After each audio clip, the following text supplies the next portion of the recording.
മുഖ്യമന്ത്രി സ്ഥാനത്തെ ചൊല്ലിയുള്ള തർക്കം തുടരുന്നതിനിടെ രമേശ് ചെന്നിത്തല ദില്ലിക്ക് മുൻ നിശ്ചയിച്ച പ്രകാരം മഹാരാഷ്ട്ര DCC പ്രസിഡന്റുമാരുടെ യോഗത്തിൽ പങ്കെടുക്കാനാണ് പോകുന്നത്. വിവരങ്ങളുമായി ഹരിമോഹൻ ചേരുകയാണ്. ഹരി, ദില്ലിയിലേക്ക് കേരളത്തിൽ നിന്നൊരു നേതാവ് ഈ ഘട്ടത്തിൽ പോകുമ്പോൾ സ്വാഭാവികമാണ് അത്തരം ചർച്ചകൾ ഉണ്ടാകും. പക്ഷേ ഇതൊരു മുൻകൂട്ടി നിശ്ചയിച്ച യോഗമാണ്. അതിനപ്പുറത്തേക്ക് എന്തെങ്കിലും കാണേണ്ടതുണ്ടോ?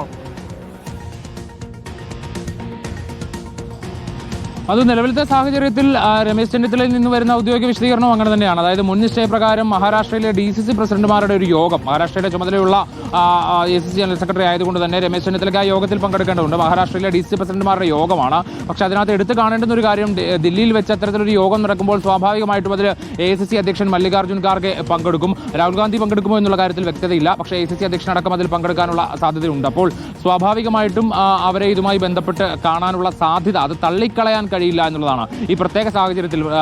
കാരണം ഈ കേരളത്തിലെ നേതാക്കളിൽ പലർക്കും അതൃപ്തി ഉണ്ട് എന്നുള്ള കാര്യം ഇതിനോടകം തന്നെ വ്യക്തമായി കഴിഞ്ഞു. ബെന്നി ബെഹനാനാവട്ടെ ഹൈക്കമാൻഡിന് ഇത് സംബന്ധിച്ചുള്ള കത്ത് അയച്ചിട്ടുമുണ്ട്. അപ്പോൾ രമേശ് ചെന്നിത്തല ഇക്കാര്യത്തിൽ അല്പസമയം മുമ്പ് മാധ്യമങ്ങളെ കണ്ടപ്പോൾ താൻ വിവാദങ്ങൾക്കില്ല, സോഷ്യൽ മീഡിയയിൽ കൂടിയല്ല കേരളത്തിന്റെ മുഖ്യമന്ത്രിയെ തീരുമാനിക്കേണ്ടത് എന്നതടക്കമുള്ള കാര്യങ്ങൾ അദ്ദേഹം പറയുകയും ചെയ്തിരുന്നു. അപ്പോൾ അതൃപ്തി ഈ ഘട്ടത്തിൽ അത്തരം ചർച്ചകൾ ഉണ്ടാകുന്നതിൽ രമേശ് ചെന്നിത്തല കൃത്യമായ അദ്ദേഹത്തിന്റെ പരിഭവം അറിയിച്ചുകൊണ്ടുള്ള പ്രതികരണങ്ങൾ തന്നെയാണ് ഉണ്ടാകുന്നത്. കഴിഞ്ഞ ദിവസം മുഹമ്മദ് ഷാസ് കൊച്ചിയിൽ നിന്നൊരു മുഖ്യമന്ത്രി ഉണ്ടാകണമെന്ന് പറഞ്ഞപ്പോൾ കേരളത്തിൽ നിന്ന് എന്ന് പരിഹാസം പുരട്ടിയായിരുന്നു രമേശ് ചെന്നിത്തലയുടെ പ്രതികരണം നമുക്ക് ഓർമ്മയുണ്ട്.